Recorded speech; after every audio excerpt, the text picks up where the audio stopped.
Welcome to episode 2 of First Downs and Touchdowns, a football podcast here. I'm your host, Nate Skinner, and I am joined today by my good friend, Davis Lawson. How are we doing?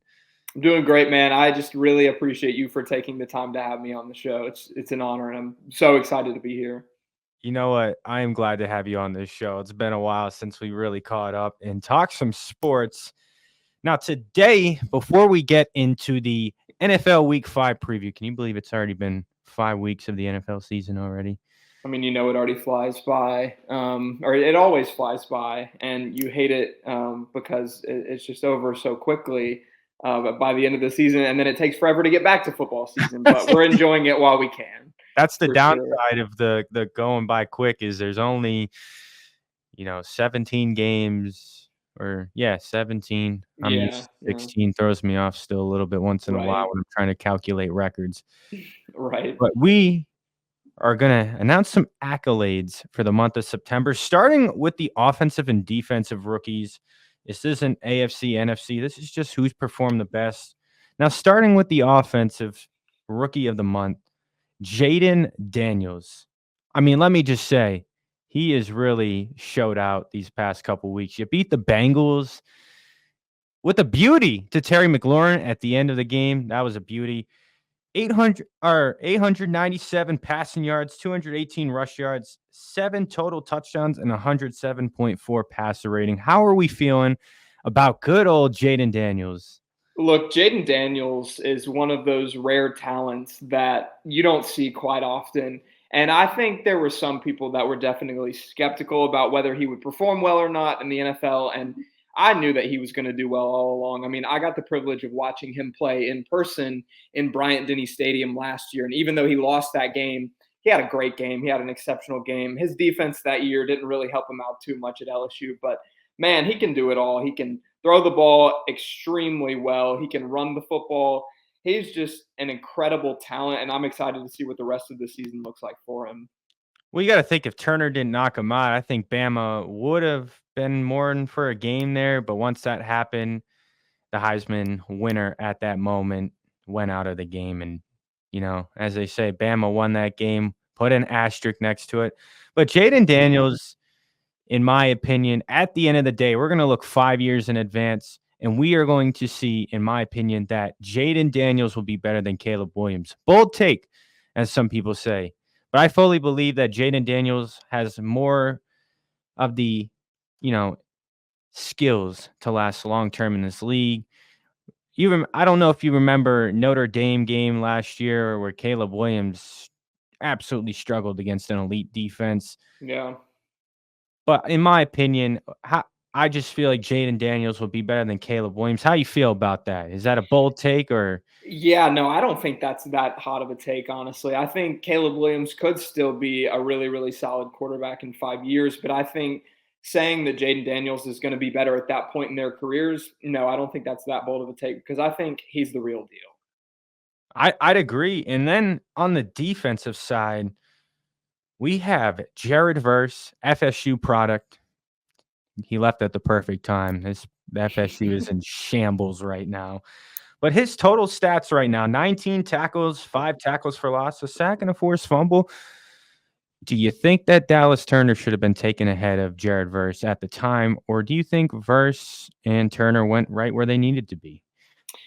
I think only time will tell in regards to that. I think they're both great pass rushers. They were great in college. Jared Verse was phenomenal at FSU, and he's the reason why they went undefeated last year up until that Georgia game in the bowl game. But I think they're both excellent players, and I think they both could have excellent careers. And honestly, if you had to pick between the two, I could see somebody wanting one versus the other. And, I completely think that both players are going to have great careers. Oh, I definitely agree. And now we're going to get to the NFC players of the month. This is for September. Give me a quick guess. Who do you think is offensive player of the month in the NFC? Got to be Jaden Daniels. It's Got to not. be Jaden Daniels. It is Sam Darnold won NFC offensive player of the month, which Although he's been balling out too, though. He's been does playing great deserve this it, year. Yeah, rightfully. he does deserve that. He has a 68.9 per completion percentage, 932 yards passing, 11 touchdowns total, and 118.9 passer rating. Who would have thought 2024 would have been the year of Sam Darnold? It's Well, I it's mean, incredible. look, the guy, he was so talented coming out of USC, and I thought that he was going to be great. I think he just got in a bad situation. And now that he's gotten, settled down a little bit and in a better situation, I think we're really seeing the true Sam Darnold. I think the Sam Darnold that we saw early in his career is not truly him. I think he's an excellent football player and he's doing great things in Minnesota. Oh, I'd agree. Now to get to the defensive player of the month, it's got to be Aiden Hutchinson. Now, if you've watched a little bit of the NFL, you know that this guy has been getting to quarterbacks like it's nothing. He's probably my early defensive player of the year voting. Sorry, TJ Watt. Sorry, Miles Garrett. He's put together a season that will probably be unforgettable at one point if he keeps up this pace, because what he's done so far: 16 tackles, 6.5 sacks, 6 tackles for loss, and 1 forced fumble. This dude is a monster on the field. And I'm sure you remember him at Michigan. What do you remember him at Michigan? What do you think about his talent now? Do you think he developed? What do you think of Aiden Hutchinson as of now? Honestly, man, I think he's gotten better as he's gotten in the pros. I mean, you could obviously, the talent was there at Michigan, and he did warrant being the second overall pick in his class. But I think he's only gotten better as he's gotten in the pros. And man, he's fun to watch. And the Lions as a whole are really, really fun to watch. Shout out all my Bama boys that are in Detroit right now. They're a great team, and they're super fun to watch with Aiden Hutchinson as well. What I like about Aiden Hutchinson is his nonstop motor to get to the quarterback. He had a clip the other day I seen where he took on one, then the next one, and 3 people, and it just looked like he was like, "Get out my way." And for the Yeah. Lions to finally land somebody who has that nonstop motor on the edge has been helpful for that team to be successful on defense. Now the offense has been clicking as the past couple of years, which is good to see.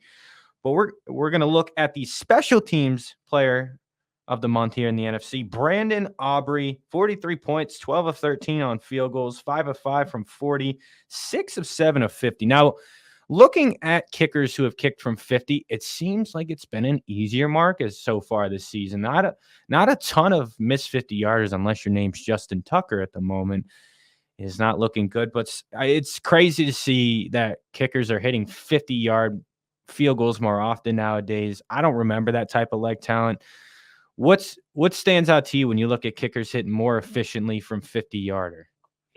Well, you have Young Wei Koo in the Falcon Saints game hit a 58-yard field goal for the win like it's nothing. I mean, I feel like kicking as a whole is just it's crazy. It's gotten, ridiculous. Guys are, nailing 60-yarders like Brandon Aubrey is doing. And with Brandon Aubrey, shout out the Birmingham Stallions, 3-time champions of the UFL, back to back to back champions.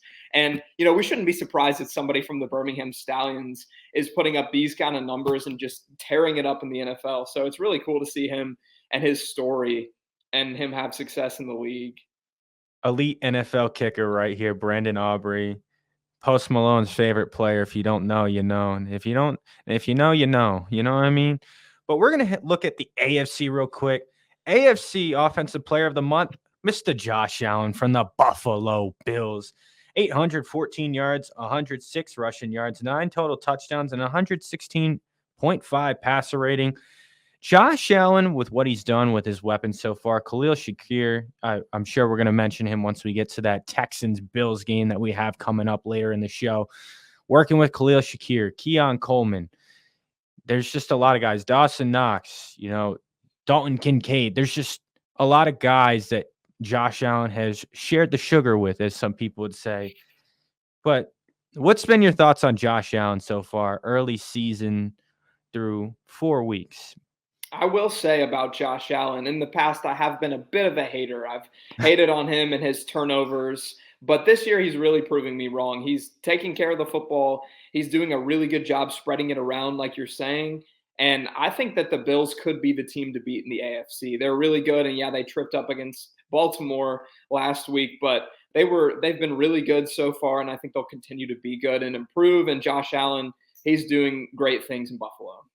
Oh, I'd agree. What he's doing with losing Stephon Diggs is just a testament to how good he truly is. And as I like to say with Josh Allen, he's more athletic Big Ben. He can sling the rock, but he's just a more athletic runner. If you think of prime Big Ben when he was younger, he used to run around, sling the rock, make plays, but he'd run a little bit, not as much as Josh Allen does because of the design runs and the play schemes these days. But it's a testament to how good Josh Allen is. Now, the defensive player of the month kind of shocks me a little bit. Not a name you'd hear. Kyle Van Noy. 8 tackles, 7 tackles for loss, 6 sacks, and he has 1 forced fumble and pass deflection. Would you think by October, Kyle Van Noy would be a defensive player of the month in the AFC? I would not have thought that at all. That name very much surprises me. It's he's lasted long in this league, and his his IQ of the game has allowed him to stay so long in this game. You see a lot of veterans nowadays stay longer in the league because when they're smart and they're not putting themselves in danger of injuries, they last a long time. And a lot of GMs like a veteran, especially when you lose a guy like Patrick Queen to the Pittsburgh Steelers, you're going to need someone to fulfill that role. Trenton Simpson, the Clemson linebacker they took a couple of years ago, was ready to step up. But when you can have Roquan Smith and a veteran like Kyle Van Noy step up and help that defense still succeed with the missing, the subtraction of Patrick Queen, it's impressive. Kyle Van Noy, a former Patriot, Dolphin, I believe, just a lot of places he's gone after New England, and it's surprising. Who do you think would have been here if you would have not seen the graphic?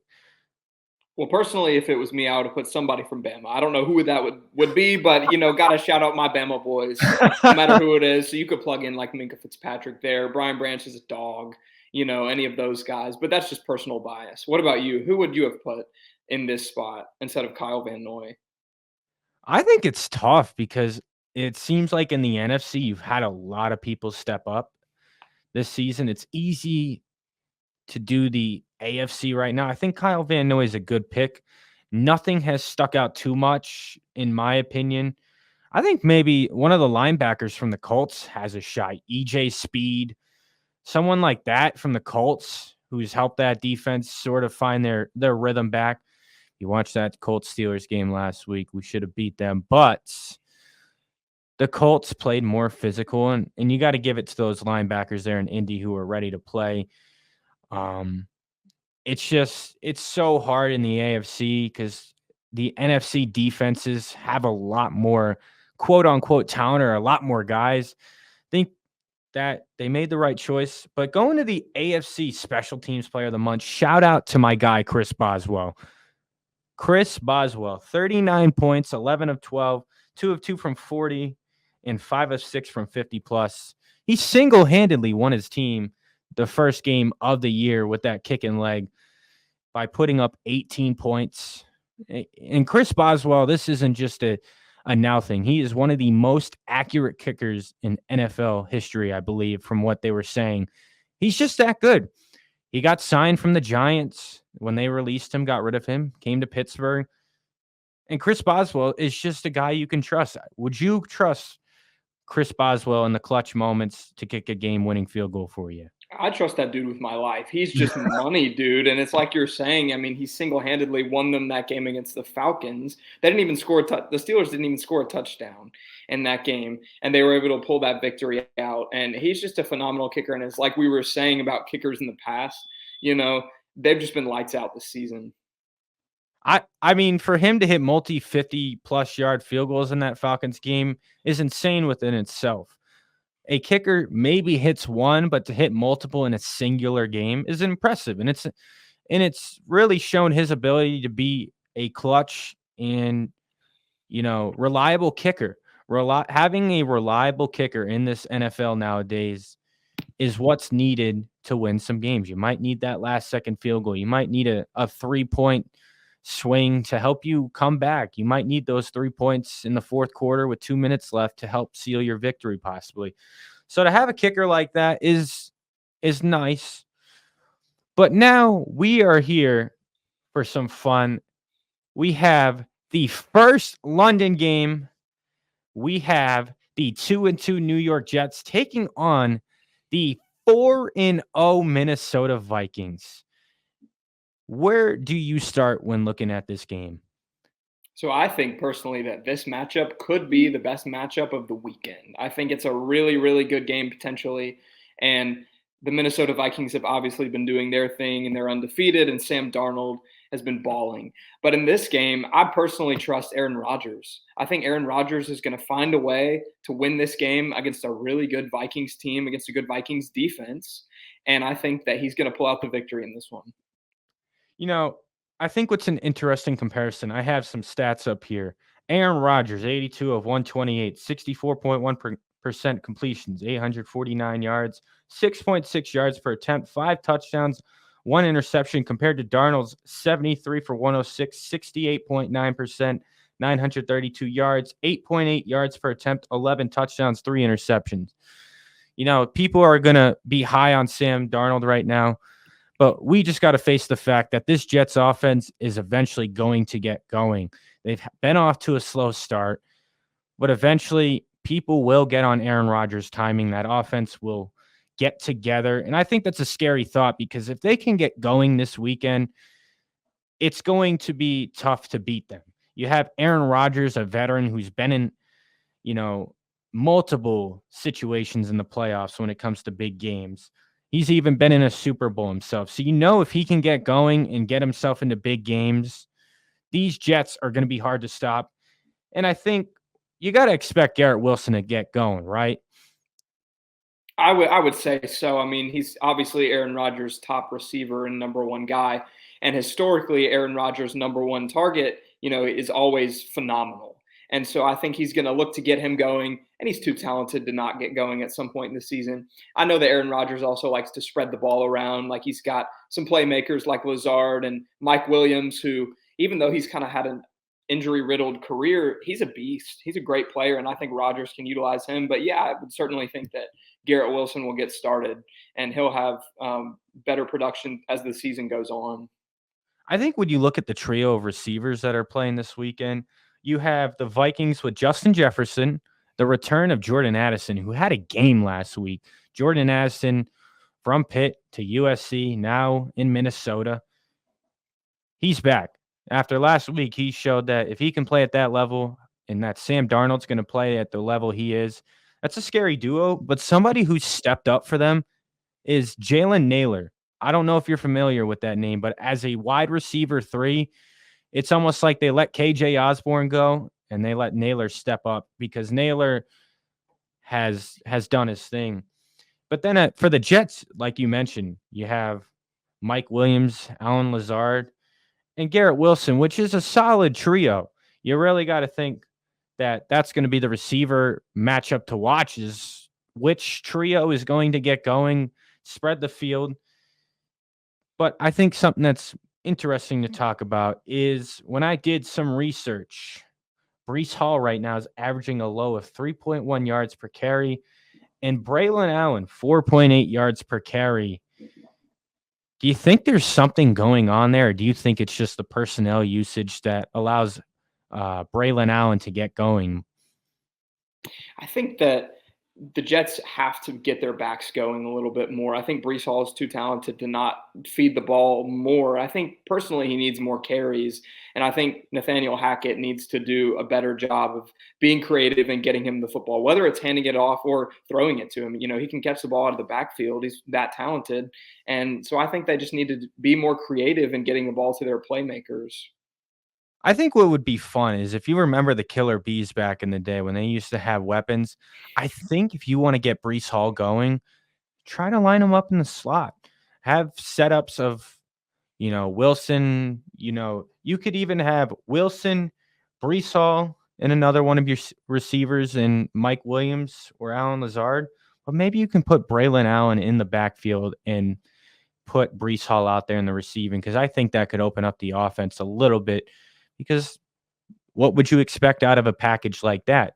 It's difficult to judge. You have a young running back. I believe Braylon Allen's only 19. He came out early in college, and he went to college early. He's from Wisconsin, and he's a beast of a back. Now, if you can get Braylon Allen out there with Brees Hall, that would be hard to stop. That would allow you to maybe move the ball a little bit more efficiently. What would you do as a defense if you've seen Garrett Wilson, Brees Hall, Braylon Allen, Mike Williams out there? What would you do?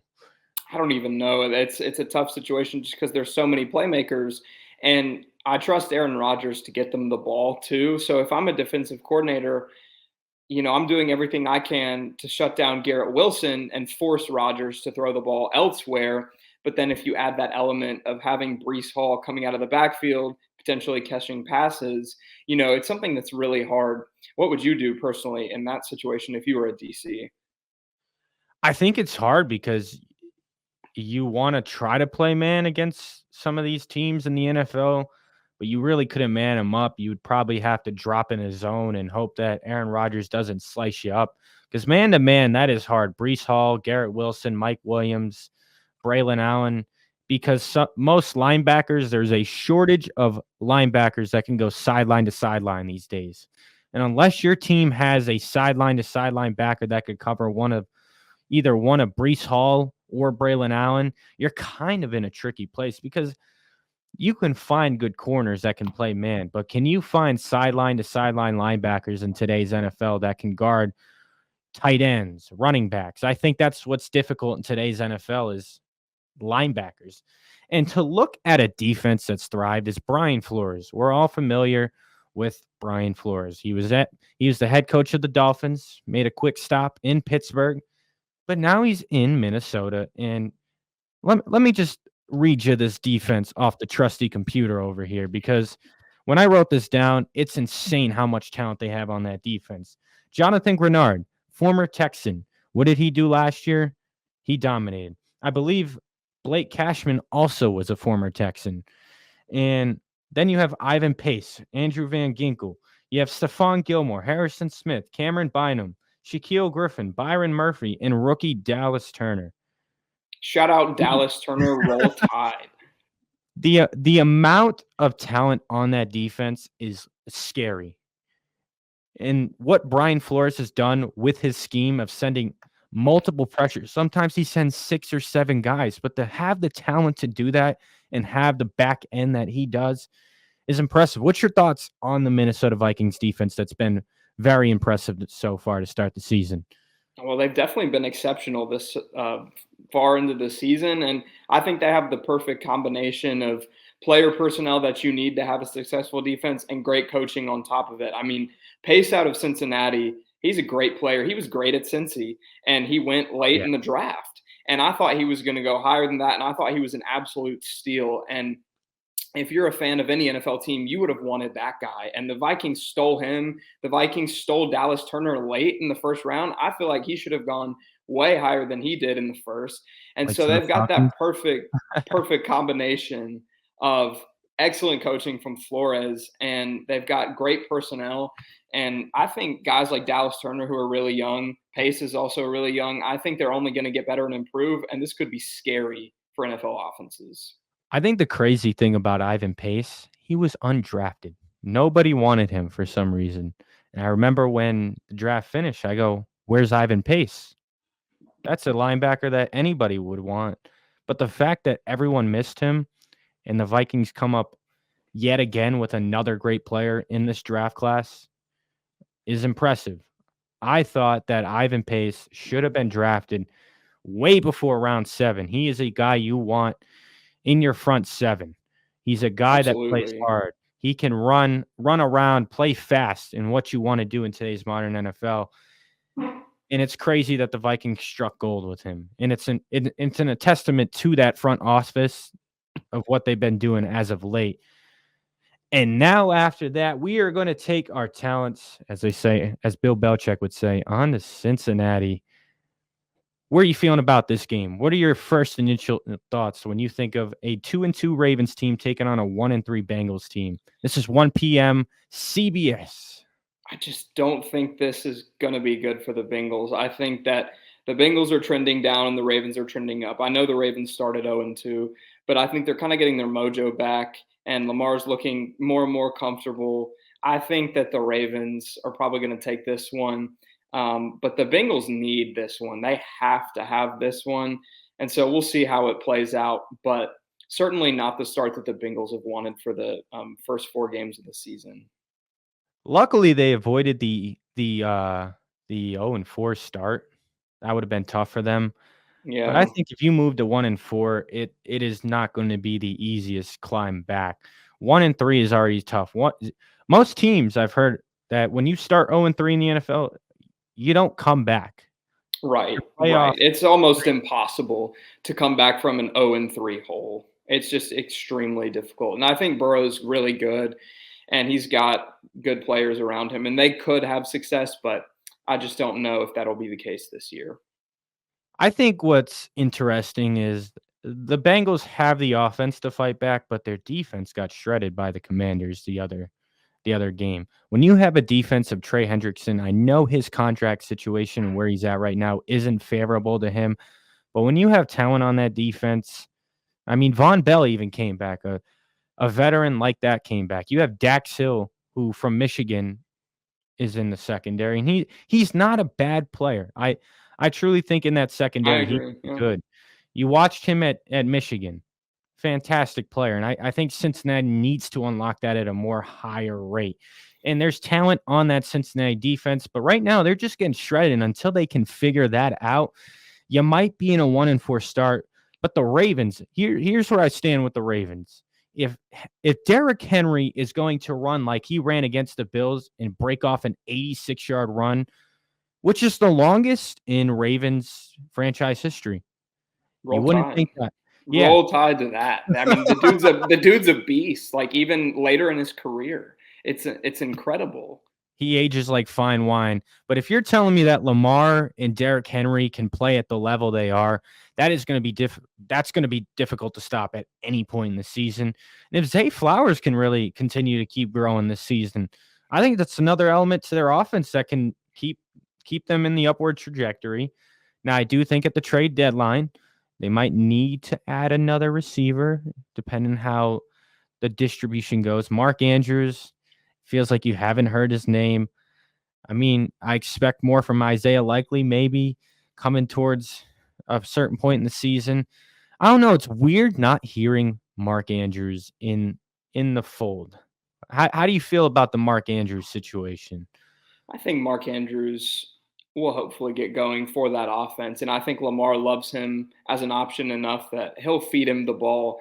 And you talk about the Ravens potentially adding another receiver at before the trade deadline, and I think that would be tremendous for them and monumental. Who in your mind should they go after? I've heard Devontae Adams' name thrown around, and I know he wants out allegedly of Las Vegas. So is he a guy that could potentially be a fit for this Ravens offense? I think there's a couple names in the NFL, and these are two names that anyone in the NFL, if they need an extra receiver, should go. I'm thinking Giants probably aren't going to go anywhere. I think they should look at someone like a Darius Slayton. Darius Slayton is not Who's a had a bad wide solid receiver. NFL career. He's very, very solid. Exactly. And I think that if you compare him with Zay Flowers, I think you're going to be working with something. But another name that gets not used as much, and I think you could pay a fair price, might have to give up for it. Why not ask the Texans, what are you doing with John Mechie? That's another good name. He That's is another talented. good player. I think if he had a change of scenery, it could really, really jumpstart his young career. He is somebody that I've even wanted the Steelers to reach out to the Texans. But if the Ravens are serious about a AFC championship and going to the Super Bowl, I think he's a guy that they should make the call for because you have Xavier Hutchinson in that wide receiver core, and it seems like the Texans like him a little bit more than John Mechie. And John Mechie, unfortunately, had that year one incident happen to him where he got that cancer, I believe, and it messed him up a little bit, career trajectory. But he is a talented young wide receiver. I'm telling you now, if anybody hasn't watched his highlights at Bama or just seen what he can possibly do, look him up on YouTube right now. Like he is that guy. The And dude's phenomenal. He's great, and he was great at Bama, and he could be great in the NFL. I think he just needs maybe a change of scenery, and he needs to get a fresh start because that wide receiver room's crowded. I mean, you didn't even mention Nico Collins. He's been having a great year this year. He's another guy that just would take away uh, targets and catches from John Mechie. So I think absolutely John Mechie could benefit from going to a new team, and they would be more than happy to pick somebody like him up. that's how I feel. If the Ravens are serious about being a championship caliber team, that defense can do what they do. You have Nate Wiggins. They picked him up from Clemson, stud of a corner. That's what they were looking for last year at one point. And now that they have another young corner, it's going to be special. If you have that defense, but you can get them one more receiver, I hate to say it, but if they can get another wide receiver, that Ravens team is going to be filthy. The threat of Derrick Henry and Lamar, doing the reads, the quarterback options, and all this fun stuff is already tough to stop on its own. But you get Zay Flowers with another NFL caliber wide receiver too. Scary. I wouldn't want to face the Ravens if they got another legit wide receiver. You know, there's a receiver that they got from North Carolina, Tez Walker, who I know they drafted in this last draft, but I think you need someone with veteran experience in leadership in the NFL. And that's just how I feel. If they get a wide receiver too, do you think they have Super Bowl caliber written on them? I would say even right now they already have Super Bowl contention and they could easily win a Super Bowl right now. But if they add that extra piece, they'd certainly be scary, like you're saying. They'd be a threat and they could be the team to beat in the AFC if they were to make a big time move. I'd agree. And now we're going to move on to another game that features an AFC North opponent. Let's head to Washington, D.C. You have the 1-3 Cleveland Browns versus the 3-1 Commanders. Who would have thought that the Commanders would be leading their division at this point in time? Everyone thought Certainly not me. Certainly everyone, not me. everyone thought that the Cowboys were going to be there. Everyone thought the Eagles were going to be there. But Jaden Daniels, as a Heisman candidate from last year and winner, came to the NFL and said, "Let me show you guys some." He started out, and if you've seen his record for completion percentage through 4 games, I mean, come on now. It's unbelievable. It's crazy. It's hard to believe. He's so phenomenal, and he coming out of college, I think everybody thought of him as more of a runner than a passer. He's definitely more of a pure passer than he is as a running threat. Yes, he can run the ball, but he is a pocket passer and he can slice and dice you. He's phenomenal. Well, you got to think when you get Malik Neighbors, you get Brian Thomas Jr., and he can show that arm talent to those receivers, but then come to Washington, an underrated guy that he has worked with, Jaden Daniels, Noah Brown, former Cowboy. Noah Brown is an underrated wide receiver in the NFL right now. If you watch that Bengals game, there were some catches that Noah Brown made that helped move the chains. And Noah Brown doesn't get talked enough. I know they have De'Ami Brown, who they took from North Carolina. I haven't heard much from him. They traded Jahan Dotson, which people were skeptical of at first. But Jahan Dotson hasn't done anything in Philly, especially the week that Devontae Smith and A.J. Brown were out.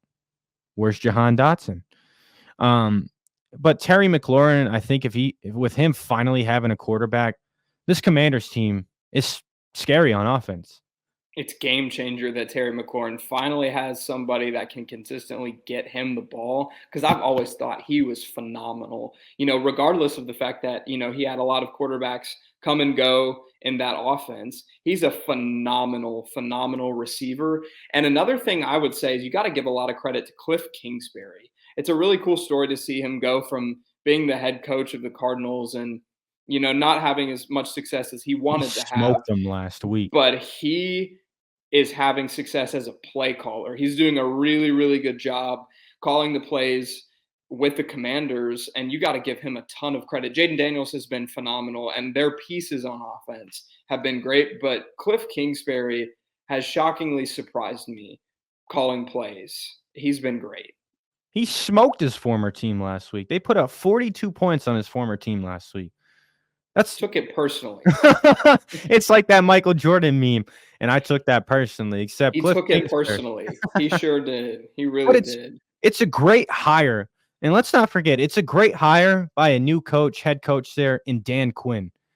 You're telling me that he went out, hired Cliff Kingsbury on that staff as an offensive play caller, speaks volume to how he didn't want to just be another rebuilding year in Washington. Think of everything that franchise has gone through before this year. You have a name change, the Washington football team. Then you're called the Commanders. Then you have, your owner, I believe Dan Snyder, just stupid decisions he was doing and a terrible toxic culture that he was creating. To see where the Commanders are this year, you just got to give them an applause to get rid of a toxic culture and create a positive environment. And you have a great ownership group there now, and it's just great to see. What do you think about the new environment that's been created in Washington?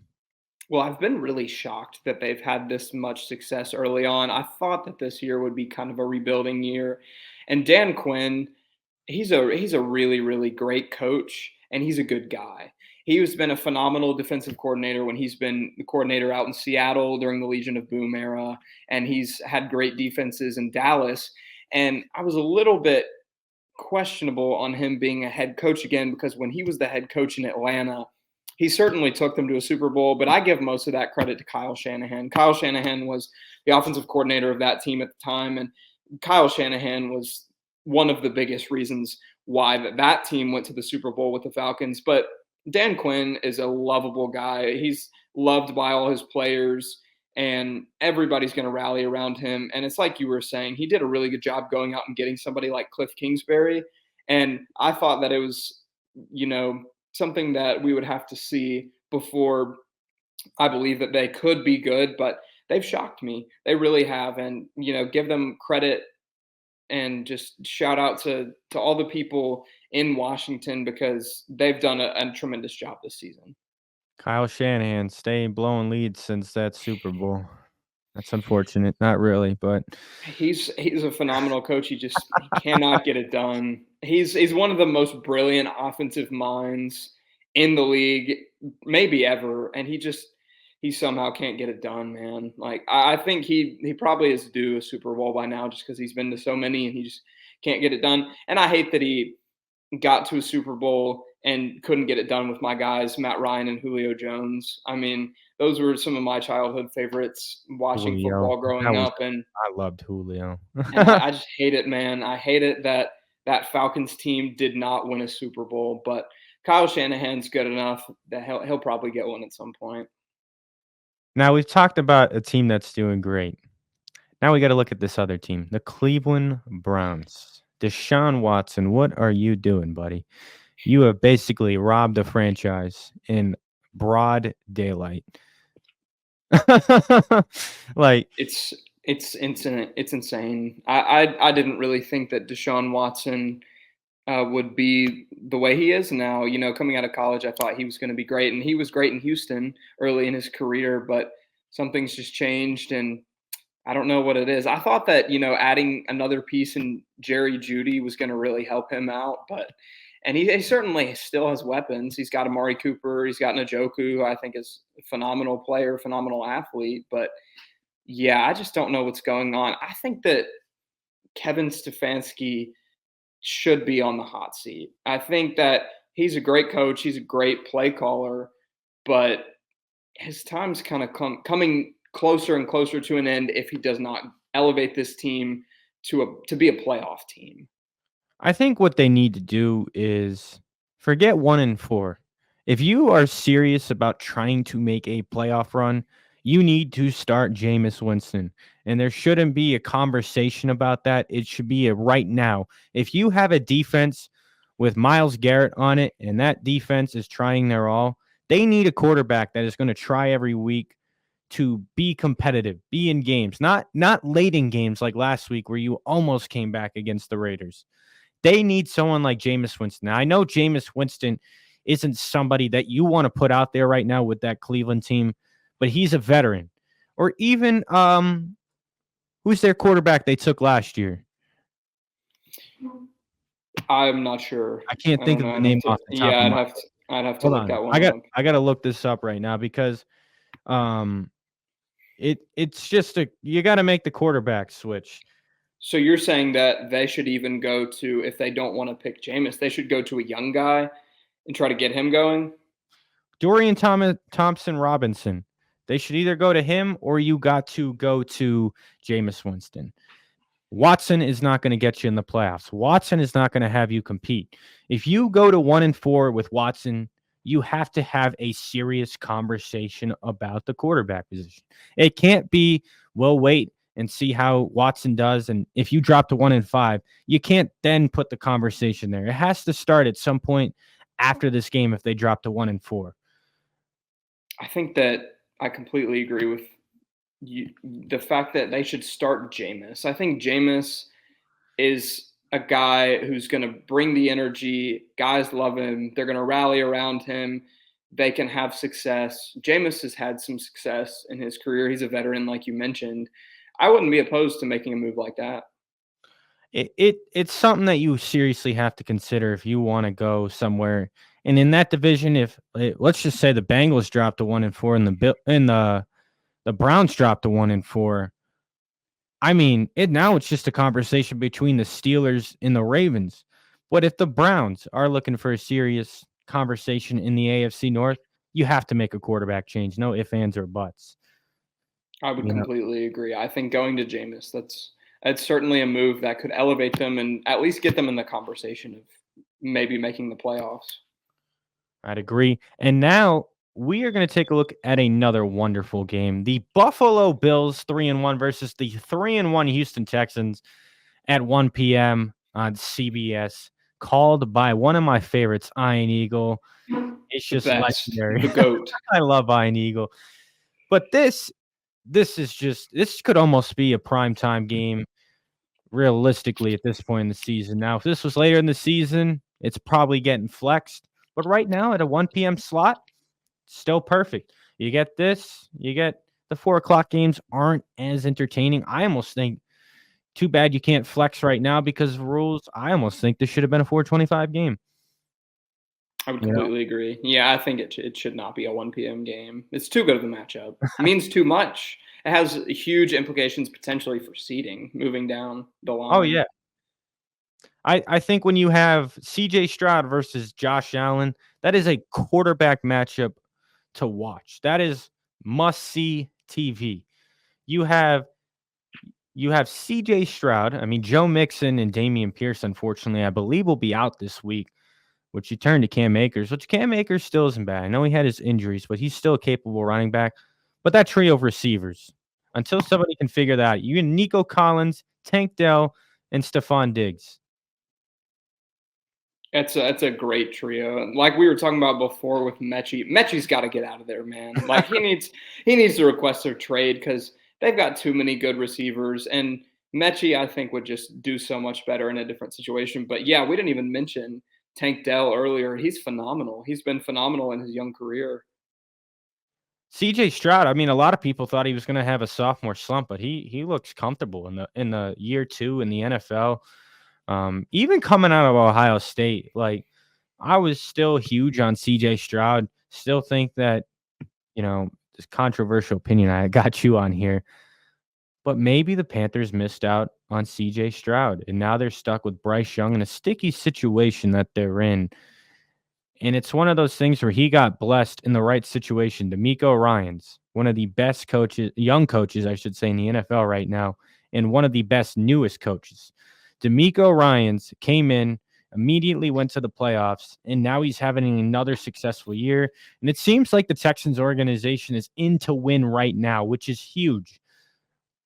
I think that all teams should have this mindset. There should be a sense of urgency to always be winning. I mean, I know it might take some time to develop a player, but talking about Bryce Young and CJ Stroud and their class, I think Bryce Young has not really been given a fair share. I think or fair shot. I think that he's been put in a really bad situation. And yes, he's had some hiccups here and there. But honestly, I think it's really beneficial for some guys to sit, and there are some guys that are truly ready to start day one, straight out the gate, like CJ Stroud. But I think that a guy like Bryce Young, to be in the situation that he's in, they're clearly not in a position to win now. And the Texans probably knew that they were in a better situation to win starting last year. And I think that it could have benefited Bryce Young to sit earlier in his career Oh and yeah. learn and watch from a guy like Andy Dalton. I think they did what they did in the incorrect order because Andy Dalton should have started at the beginning of last year and Bryce Young should have come in at least halfway through the season. Maybe should have sat a full year. I mean, you look at Patrick Mahomes, he sat for a full year, and I know he's phenomenal, but that certainly benefited him a lot. So I think he could only benefit a guy if he sits, depending on who the guy is, because I think Bryce Young is really, really talented. He might not have been a guy that was ready to just plug and play like some guys like Stroud, but I certainly think the talent's still there, and I just think he needs to be given a fair shot with a good circumstance. I will say, when you have David Tepper as your owner, you are not going to go far. But one of the things I've always thought, and this isn't on Bryce Young, but there was parts of me when he was still at Alabama, I thought he should have stayed one more year. Learn a couple more things. It seems like he just gets, when everything comes and falls apart, seems like he just gets nervous and is like, he doesn't use his legs enough like he should. When you have it, you should, as a quarterback, especially when you're young, sometimes you have to use your legs more than you want to. And that's a 1 second, 2 second timer. And you got to be like, one read, two read. All right, nothing here. Because the way that line was set up for him in year one was a recipe for disaster. And I think it could have benefited uh, Bryce Young to stay one more year at Bama.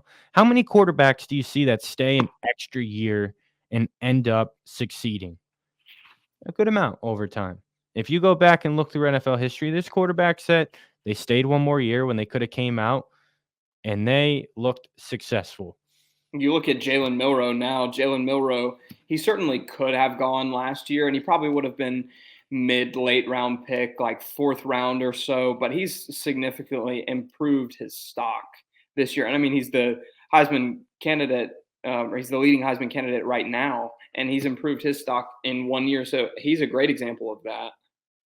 Yeah, I mean, for the Texans, when you have success and you can compete with a team like the Bills, 3-1 versus 3-1, it's impressive. And we're going to look at Josh Allen here because, like I said earlier, the weapons he's had to work with this year since the departure of Stephon Diggs is good to see. Dawson Knox, Dalton Kincaid, you got a rookie in Keon Coleman who he may not have the numbers year one.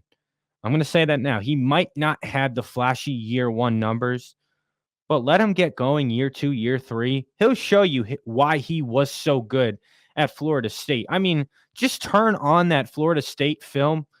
Watch what he does and the catches he makes. He is talented. Now, it's probably going to take him a year. You have a guy like Khalil Shakir. Khalil Shakir has stepped onto the scene since last year. You have Curtis Samuel there now, who's not a big name, underrated pickup. He's not huge, but he can contribute a little bit. You got to think he was there in Washington. He's bounced around a little bit in the NFL, but he's still a good wide receiver. Um, Outside of Khalil Shakir and the two tight ends, do you expect more out of Samuel, or do you see Keon Coleman taking that role of wide receiver two? You Look, know, I think Keon Coleman, he's talented enough to be that guy now. I think he's talented enough to be wide receiver one when it's all said and done at the end of the season. He's a great talent, like you're saying. You just watch the film from Florida State. He's a monster. He's crazy. And I thought he was a great pickup for them. And I thought he should have gone earlier than he did in the draft. But I oh think Keon Coleman has the talent to definitely be a solid number two guy, but I think he could be number one for sure.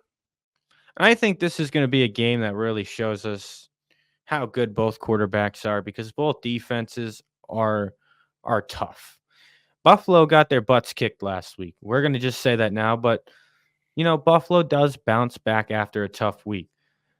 You look at what the Texans did. That defense is phenomenal. I think one of their best pickups that they made was Javon Bullard out of Georgia. You add a guy like that to your secondary that already has Stingley, it's just setting yourself up for a secondary that's going to succeed as time goes on. Javon Bullard, if you know that if you've watched his Georgia film or you've seen him play at Georgia, absolute ball hawk, absolute heck of a player. If you had to break down him at Georgia and how you see him in the league right now, what do you think? I think that he was a beast at Georgia, and Georgia has been producing so much talent, especially on the defensive side of the ball. So chances are, if you get any guy from Georgia, you've lucked out on from the defensive side of the ball. They're phenomenal, and I think he's phenomenal. And I think it was a tremendous pickup for the Texans, and it can only improve their defense, like you're saying, with Stingley coming along, and he's improving and significantly getting better throughout his career. And then, I mean, you also have a guy like Will Anderson who's just tremendously talented. And I think Woo, he as was time beast. goes on, he could be insane. Like, it might be a hot take, but he could be up to the level of a guy like TJ Watt. When he gets a few years into his career, he's that talented. We'll just have to see how D'Amico develops him. Turn on that Bama film of Will Anderson. You are going to see a guy that has a nonstop motor, but he can power rush, he can speed rush. There's just so many elements to his game that are very likable. He might have to improve some technique stuff here and there, little bits and pieces, but he is that kind of player that can be a TJ Watt, be a Miles Garrett talent one day. Um, I if you had to, I know we haven't done score predictions so far, but if you had to predict the score of this game, what do you think it will be? There's two high caliber quarterbacks in this matchup. Yeah, it's tough looking at this matchup because you don't know if it could be somewhat of a shootout. You don't know if it could be kind of a defensive battle. In this game, I think I'm going to take Buffalo, and I think they'll probably edge out the Texans. Let's say 23-20. I think there'll be some points, there'll be some stops here and there, but I don't think it'll be anything crazy one way or the other. I think I'm going to take the Texans 20-17. I as much as I like this Bills secondary a little bit in certain areas, find me an answer for Nico Collins. Find me an answer for Stephon Diggs. And I don't care who's running the ball back there. Find me an answer right now for specifically Nico Collins. Nico Nico Collins Collins has been is crazy. unstoppable. Shout out the state of Alabama from Clay Chalkville. He's a monster. And the guy goes to Michigan. Alabama and Auburn didn't even really look at him coming out of high school, and he's a beast. Nico Collins is special, especially in the NFL. He didn't come off right away like that, but you can see the past couple of years, he's really stepped into his own. And as much as Stephon Diggs is there, that's wide receiver one. That's why they just paid him. That is wide receiver one in Houston. I don't care that Stephon Diggs is there. He is absolutely wide receiver one. Diggs has been a great player. I think he's kind of on the downhill since he's kind of getting older, but Nico Collins is absolutely wide receiver one in Houston. Oh, yeah. Now, the next game we're going to take a look at here, not too much interest, but there's some interesting talking points. You have the 1-3 Dolphins and the 1-3 Patriots. Where do you want to start first? So, what are your thoughts on potentially inserting Drake May into a game like this? It wouldn't surprise me at this point. And as much as Gerard Mayo is comfortable with Jacoby Brissett, I feel like you got to see what you have in Drake May. And this is the perfect game. You obviously didn't want to throw him to the fire against the 49ers. Nobody wants to do that to a young quarterback. You don't want to throw him against Nick Bosa right away. You just don't. But this game, it's a possibility. You just got to see what you have in Drake May, even if it's a one game thing to kind of see, like, do we have something? Or if Jacoby Brissett's not doing something, yes, throw in Drake May. See what you have and what he can do when given the chance, not just in the fourth quarter. Jacoby Brissett is struggling heading into the second quarter. I think you got to try something new. You're not going to go anywhere this year. You're not going to compete for the playoffs. You're probably going to have a top 10 pick. And I know it's too early to say that, but they're probably going to get a top 10 pick. And I love Gerard Mayo. I love Gerard Mayo as the Patriots head coach. I love how he handles press conferences. But at some point, you got to see what the North Carolina quarterback and Drake May has. And what's cool is his brother played basketball. I don't know if you remember his legendary moment, but that's an athletic family. It's a very athletic family. They've all played sports, their parents included. They're all Carolina legacies, and Drake May's the best athlete of all of them. So yeah, I think that if you were to look to insert him, this could be the game to do it. I mean, personally, I think that it only benefits young guys if they sit and learn and just try to soak it all in and learn the offense and watch a guy like Jacoby Brissett, who's been a veteran. He's been a solid backup in the league. But I mean, if there was a game to do it, I certainly think this could be the game. Well, if you're not going anywhere this year, I think you got to kind of pull the Band-Aid off at some point and see what he can do. Now, I know when I watched some stuff from him and looked at his stats, he should have came out the year before. There were some concerns his last season at North Carolina mechanically, but it's mechanics. Mechanics you can fix. He has the talent and he has the teachability. I think you got to roll him out there. And I think what's underrated, you get Kendrick Bourne back eventually. Absolutely. Yeah. Yeah. Kendrick Bourne, that's a big pickup for them. And I think that the Patriots are clearly in a rebuild mode and they've got to get Drake May weapons because they had a guy like Mac Jones a couple of years ago. And I feel like Mac Jones wasn't given a fair shot because he didn't have any weapons around him. I mean, he had a defensive coordinator calling the plays for Exactly. him one year. So I feel like you got to put Drake May in the best possible situation that you can. And even if that means waiting a little bit, even if it means not playing him at all this season and letting him learn, then so be it. But you've got to make him the top priority because you spent such a high draft pick on him. So you have to make sure that everything is perfect for him and you can't just put him in a bad situation like other quarterbacks have been in and end up wasting a guy's talent like Drake May and end up wasting a high draft pick. I think what's good for the Patriots, I was skeptical of this draft night. When Lad McConkey was on the board, I thought the Patriots should have taken him. They moved back and they get they get Polk. Jalen Polk. I was skeptical at first because when you think of Washington, you think of Rome Odunze. You don't think of Polk right away, and you definitely don't think of McMillan right away. But the fact that Polk has been a playmaker for that offense early on in his career, that's a great sign. But you know who I'm trying to see and who I was high on? You might know him. Who do you want to see? I want to see some Javon Baker action. Man, the former Alabama Crimson Tide stand out. I wish he didn't transfer, but yeah, I think Javon Baker could be another piece that could really help out a guy like Drake May. He's certainly talented enough. Yeah, and I mean, I know they tried to invest into their O-line, and then they had Chukwuekorfor for basically say, I'm all set after he got benched, which is hilarious. You get the big payday, and then he's like, all right, you guys take me out and you don't want to play me.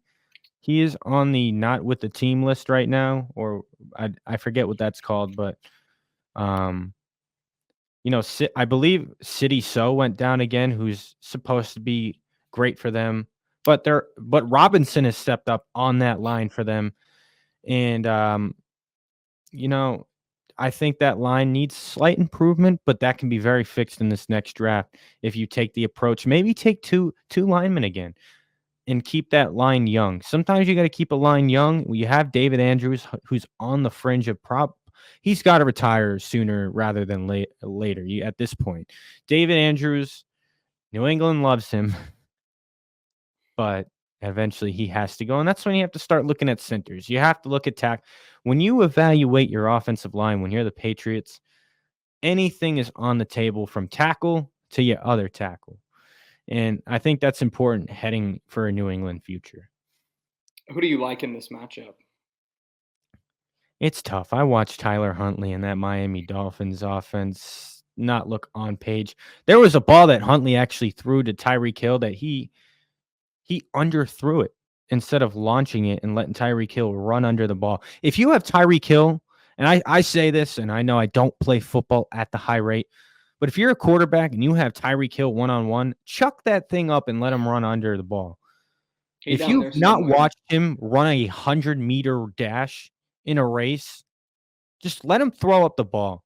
Like, it's just one of those things where if you have Waddle and Hill, there should be no reason not to throw the ball deep and just let it fly at least once. It's Tua's sad to not. see what the offense has become without Tua. It's really sad just because they can't get the ball to Tyreek, like you're saying, or Jalen Waddle.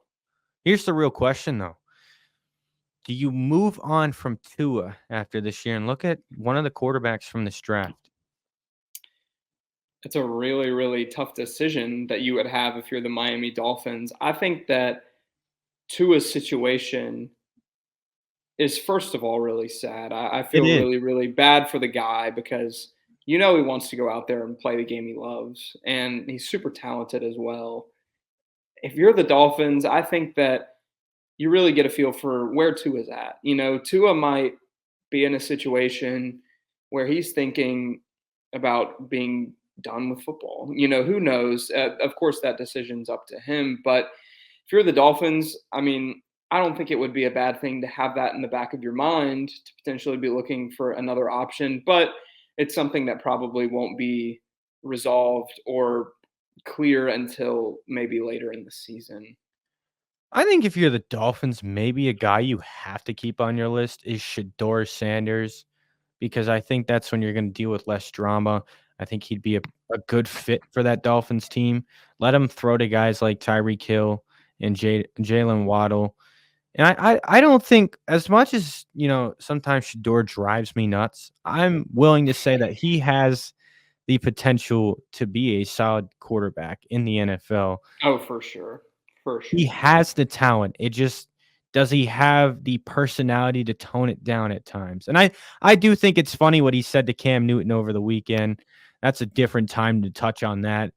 But but I think if you're the Dolphins, let's think about the Tua situation, because I remember this. It's ingrained in my memory at this point. First concussion against the Bills. Oh, all right, couple weeks, let him come back. But what they did to allow him to play the week after against the Bengals, and then he gets a back-to-back concussions. Number one, that's a concern health-wise and on your staff-wise.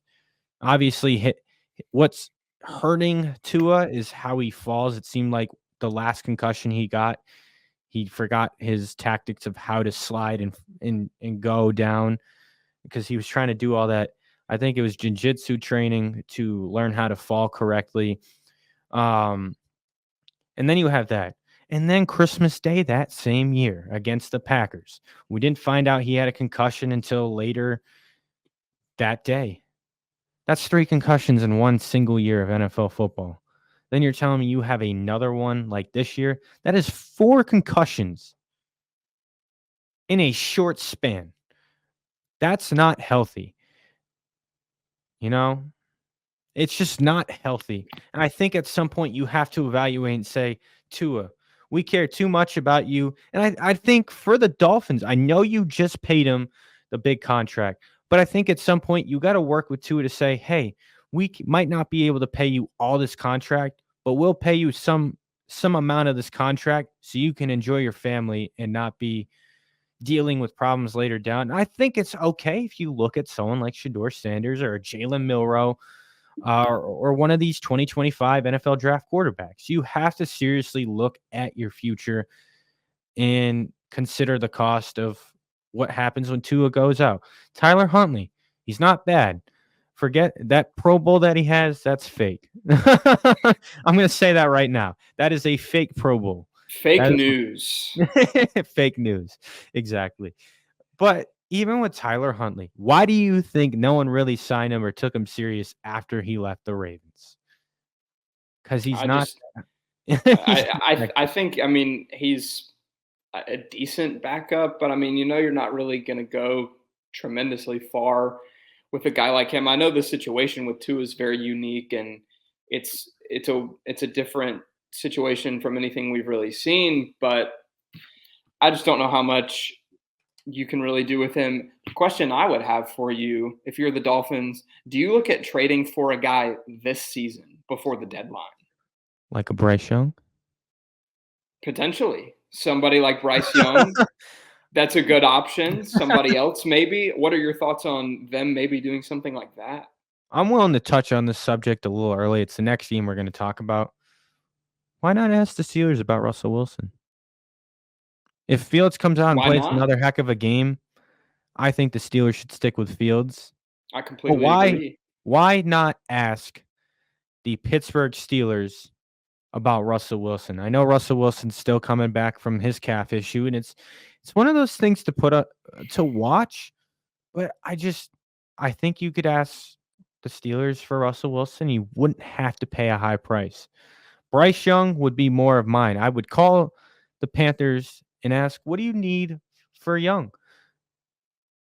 And You put him. personally, I don't think that you would have to give up that much for Bryce. I think that they would be willing to move on from Bryce, considering that they've benched him already now. And I think that Russell Wilson's another good name that you could throw out there for the Dolphins, because the Steelers, if they continue to have success with Fields, there's no reason that they should switch quarterbacks midseason. I think they should absolutely stick with Fields, and then you have a guy like Russell Wilson who's just going to be sitting on your bench, and you can give him to the Dolphins for a couple maybe late round picks.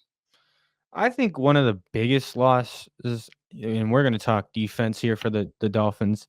You lost Jalen Phillips again. I know you have Chop Robinson that you just took out of Penn State, but to lose Jalen Phillips again, it's a sad situation for him. He just came back, was playing at the top of his level again. It's a sad situation for Jalen Phillips, and you could see that he was frustrated the night the injury happened. He went to the sideline frustrated. It's just one of those things where you do genuinely feel bad for a guy because he is a heck of a player. If you're telling me you wouldn't want a healthy Jalen Phillips on your team, you just don't know ball at that point, because Jalen Phillips is a stud. He has the ability to keep improving each and every year, you know? And I don't know how you feel about Jalen Phillips. I think he's great, and yeah, that loss, like you're saying, it's really difficult. Chop Robinson, I think he could be talented, or he is talented, and he could be special, but it would be hard to fill somebody's shoes like that. Oh, yeah. Now, the next game, this is the second to last game that we are going to cover. Sunday night football, baby. Under the lights, the 2-2 Dallas Cowboys taking on the 3-1 Pittsburgh Steelers. Now, nobody ever thinks that Pittsburgh's going to have a good record, but nobody thought 3-1 was a chance, and a chance of winning the AFC North was a chance.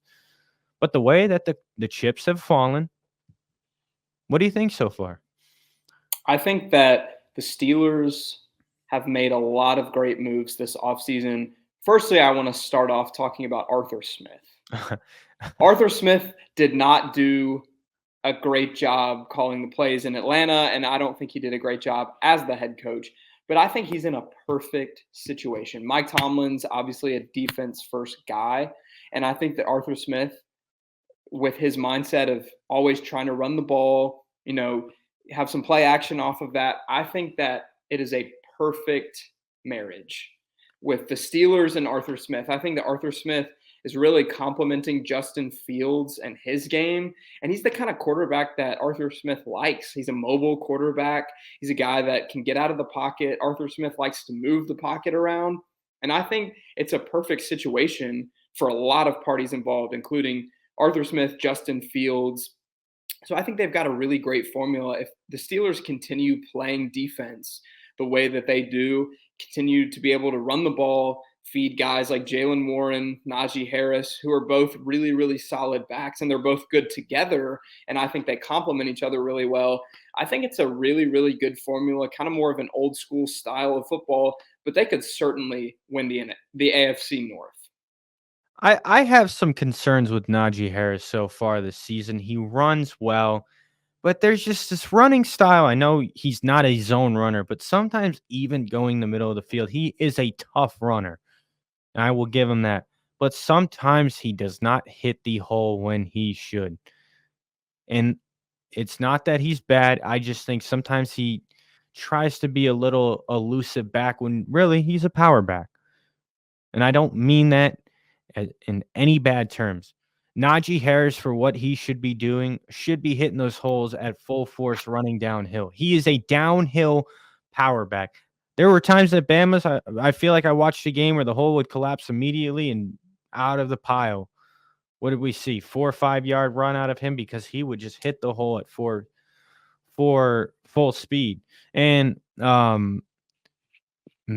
there's a part of me a little bit, maybe just maybe Bama used him a bit too much. When I you think think about that certainly could be the case in terms of his wear and tear now in the NFL. I mean, Bama ran him so much, so that could certainly be true. and there's some good running backs in this year's draft that maybe Pittsburgh could look at. You could pay Jalen Warren a nice contract. He deserves a nice contract. Big Jalen Warren fan right here.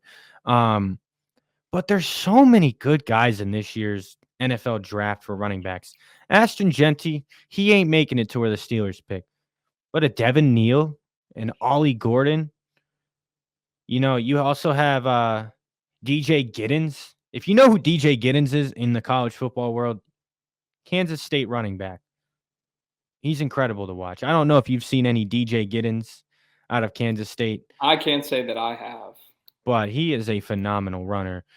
Um, I think, one of the reports I heard from Jerry Dulac, who works with the Pittsburgh Steelers, said that the Steelers were a little hesitant in re-signing Najee Harris because they wanted to see the scheme fit with Arthur Smith. But maybe the problem is not where we're talking about. Maybe it really is a scheme fit. Maybe Najee Harris needs to go to a system that will utilize him between the tackles, up the middle, and when they go zone, they take him out the game. But I also think you need to use Najee Harris a little bit more in the receiving game. And, maybe the scheme fit between an Arthur Smith, Najee Harris does not work. I think it certainly could be the case because Arthur Smith, we know, loves that outside zone.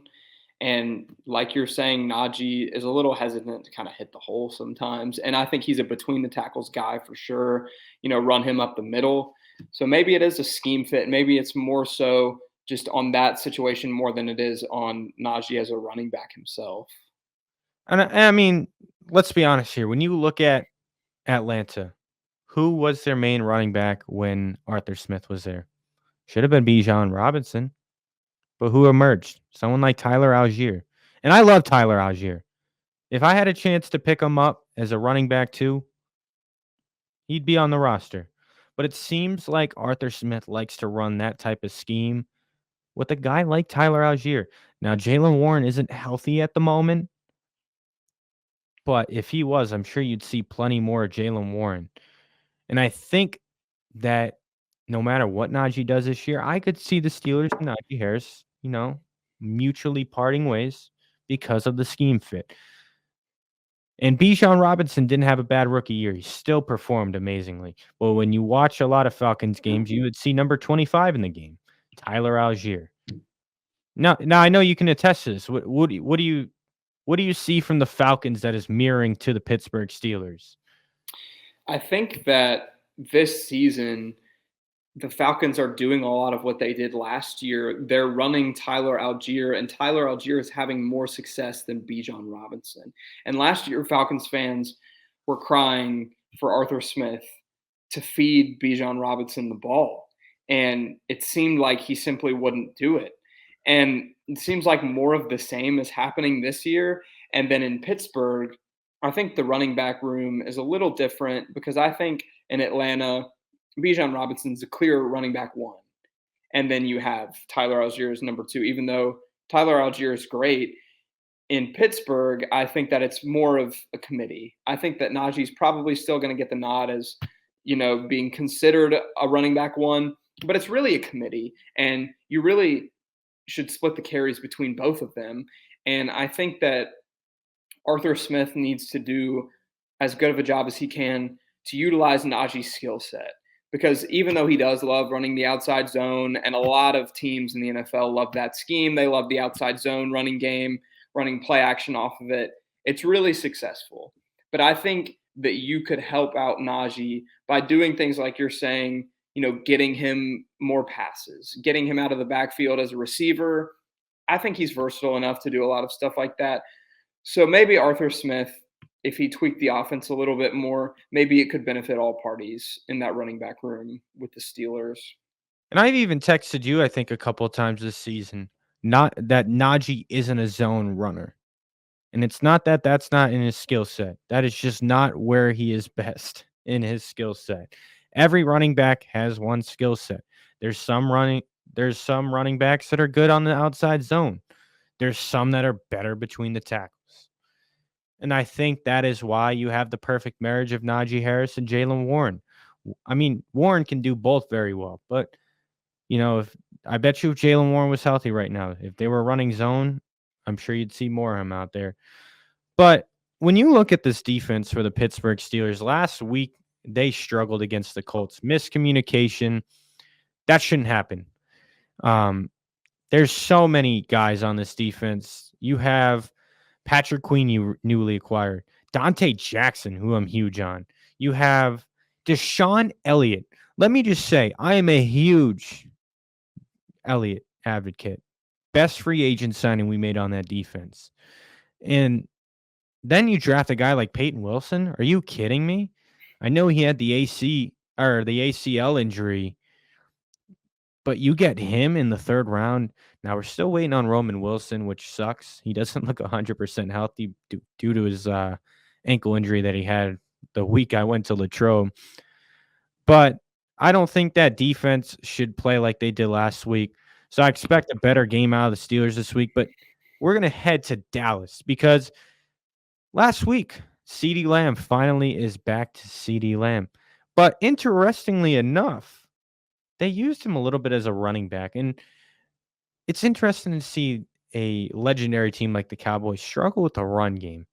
Now, how do you think they fix the run game? That's a really, really tough fix because I honestly don't know what they can do. I just think the line there is not as good as it has been in recent memory. I think they've got to get Dak going. And normally it's the opposite. You get the run game going so that you can get the pass game going. But I think if you get Dak in rhythm, if you can get him going, if you can get CeeDee Lamb, who's clearly their best weapon on offense, if you can get that duo going, then I think it'll actually open up the run game. And their running back room is not terrible, but Rico Dowdle. He is good. It's probably not what they were hoping for, and getting a guy like Zeke back, who's older and later in his career. But I think that getting Dak in rhythm is critical, and you've got to get him going to get the run game going if you're the Dallas Cowboys. I think you got to give Rico Dowdle a little bit of a boost because he's been their best running back, but he runs smooth. He should get more carries. And I mean, Deuce Vaughn, he's not bad, but he's not somebody you want to run a lot throughout the game. He's good once in a while if you need to give your guys a breather, but he's not someone you can utilize long term in multiple snaps a game. And it's not that he's bad; it's just the way he is. But maybe, just maybe, in the NFL draft, maybe they trade up and get a Boise State running back. That would be a perfect fit in my mind. That would be a perfect fit if they were to go up and get a guy like him. That would be crazy for that offense. I think it would be the perfect fit for him because of the ideology that Dallas likes. They like to run the ball and then they like to, play action as well, but they also like to just throw the ball around the yard as well. But if they can have a guy like maybe an Ashton Genty, now we don't know where he's going to go in the NFL draft. Running backs like last year slipped all the way into round 2. But I think Ashton Genty's a round 1 caliber player, and he should go into round 1. It's going to be like the Bijan Robinson thing. Everyone was like, don't draft Bijan early in the draft. I think if Genti puts up 2,000 yards and about 25 plus touchdowns, you seriously have to consider him if you're the I Dallas would I Cowboys. would completely agree. I think any team should highly consider him to be their running back because he's just that talented. I I do have concerns for Dallas right now at the moment though, because you have Micah Parsons and DeMarcus Lawrence out. How do you combat that as a defensive coordinator when your two best interior guys are out? You just can't give that production. You can't replace a guy like Micah Parsons.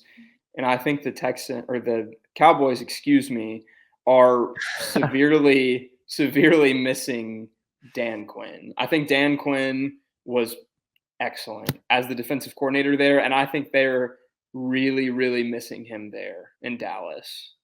No, they truly are. Dan Quinn, what he did with that defense to get him to be a head coach, it can't be replicated.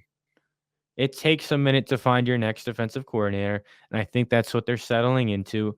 You'll probably see that defense start to get better the second half of the season, but right now in the first half of the season, they're missing Dan Quinn, and it stands out. The secondary isn't what you want. You expect. I'm about to, say something about a Bama player here, but Trayvon Diggs. If you're telling me he can get 11 interceptions or more than that in a season, where's the turnover worthy plays from him? Where are the turnovers from him to get that defense going?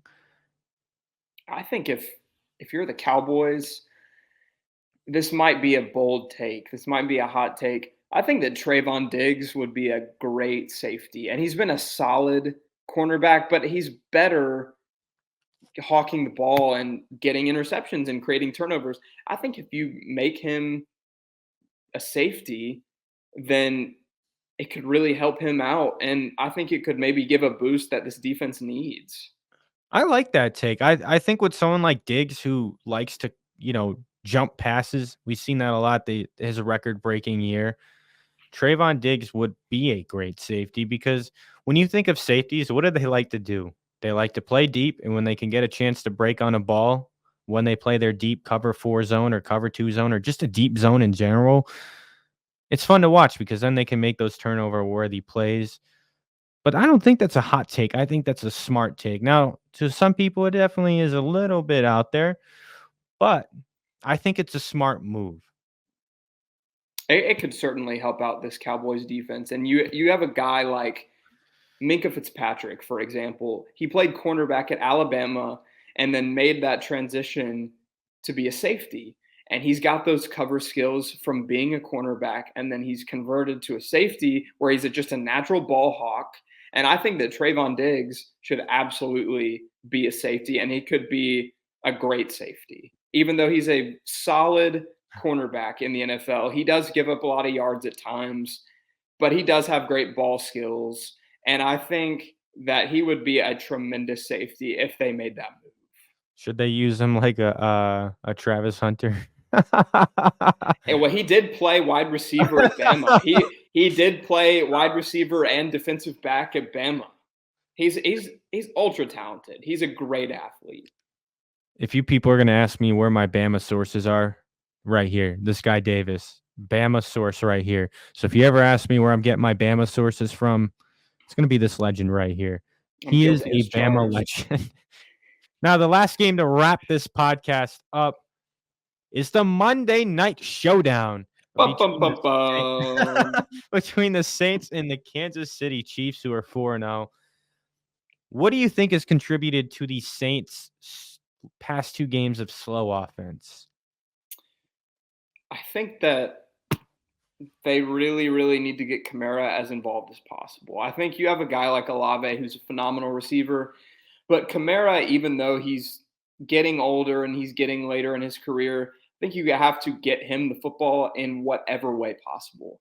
And then you're going to have a chance against anybody, even against the 4-0 Chiefs. And honestly, I don't know how the Chiefs are 4-0. I think that they have gotten some breaks, Refs. Oh, to man, say did the I say that least. out loud? To put it nicely, they've gotten some breaks. They have. But I think that this Saints team could beat the Chiefs. And I think if Derek Carr has a solid performance, gets Kamara as involved as possible, I think, yeah, they absolutely have a good shot at winning this game. That Saints defense though has been truly phenomenal this year. You have a guy like Tyrann Mathieu who's finally back home playing for that Saints defense. He's an LSU legend. Ask anyone in the New Orleans area, they will tell you that kid is a legend, or not a kid anymore. But if you've watched LSU Tyrann Mathieu, you know that Tyrann Mathieu is a beast of a safety. But that Saints secondary is just been great for them. But that whole defense in general has been phenomenal. They have been phenomenal, and that's not something that should be surprising when you have a guy like Dennis Allen who's calling the plays. And over that defense, he's had a clear record of having great defenses. Yeah, I mean, for the Saints, I think what's helped them out so far this season, when you get a guy from the Shanahan tree in Clint Kubiak, which is an underrated hire, in my opinion, as an offensive coordinator for Dennis Allen. When you get a guy like that, it truly brings Derek Carr's skills back to the table. Now, could we see a Devontae Adams pairing again? I know he's on the market. You're probably going to hear the Devontae Adams talks for a while, but that is why he went to the Raiders originally. So maybe if you have Clint Kubiak still calling the plays efficiently, but then you can add a guy like Devontae Adams and have him be with Chris Olave. Imagine what Clint Kubiak could do with an offense like that. I think that if you add a guy like Devonte Adams, even though he is a little bit older and he's getting later in his career, I think he could be an instant impact and he could significantly raise the bar for any team that he goes to. If he were to go to New Orleans, I would watch out for them. I think they're a solid enough football team and they're certainly in the mix for the NFC South. But if you add a guy like that, it could be really, really significant. Well, I think what's interesting is that if you're trying to win the NFC South right now, if the Buccaneers win the Thursday night game, it's 4-1 for the Buccaneers.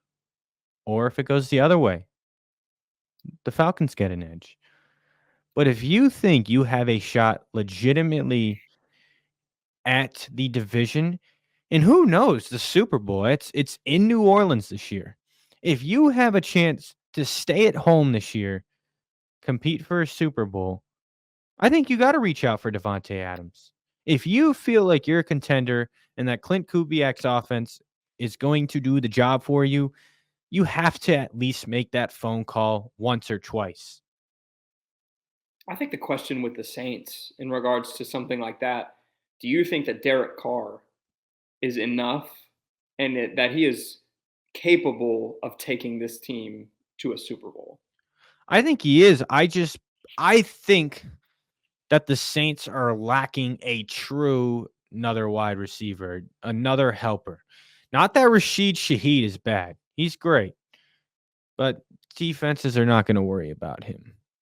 You know, when you look at how successful Drew Brees was with a guy like Michael Thomas and some other pieces on that offense, I think Derek Carr needs another legit wide receiver. Truly. You know, I would agree. I think it could certainly boost this offense. And Shaheed, like you were saying, I think he's a solid option and he's a solid player, but they could upgrade and oh yeah. probably get another better receiver. Now, I think for the Chiefs, I think where I view them right at the moment, you lost Rasheed Rice because Patrick Mahomes literally knocked into his knee. It was a complete accident, but that's just a freak of a situation to happen. You lose a guy like Rasheed Rice who looked great for that offense this year. And now, I don't know.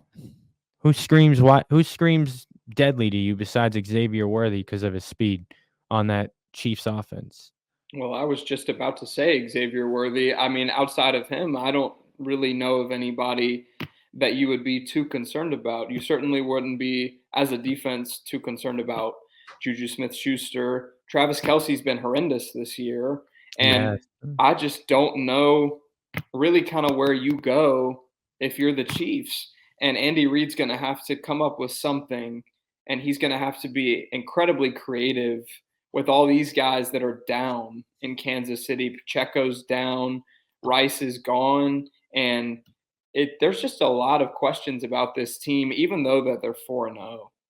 Isn't it funny that Kareem Hunt made his way back after all these years? It still Everything don't feel comes real. I've full seen circle. that. It comes full circle. It is truly crazy, yeah, that he's back. But maybe, who knows? Maybe he could be a guy that they could turn to in a situation like this. I mean, it's going to have to be a next man up mentality, and they're going to have to find somebody who we might not expect to perform like a Kareem Hunt, to Oh yeah, perform and to step up and to help carry this offense and to help out Mahomes. I think when it comes to this offense, right, and I truly mean this, when Pacheco comes back, Kareem Hunt must be the number 2 running back. Nothing against Carson Steele, nothing against Samaje Perine, but they are not going to be the number 2 running back that can let Pacheco breathe on the sideline for a couple plays. I mean, you've seen Kareem Hunt run on Sunday. It didn't look like he sat on the couch for too long. It looked like he was ready to go, still had that touch. So I think when Pacheco comes back, you got to keep Kareem Hunt. Carson Steele has showed fumble problems. And Samaje Perine, he got paid by Denver, but you lose your job in Denver. You know what I mean?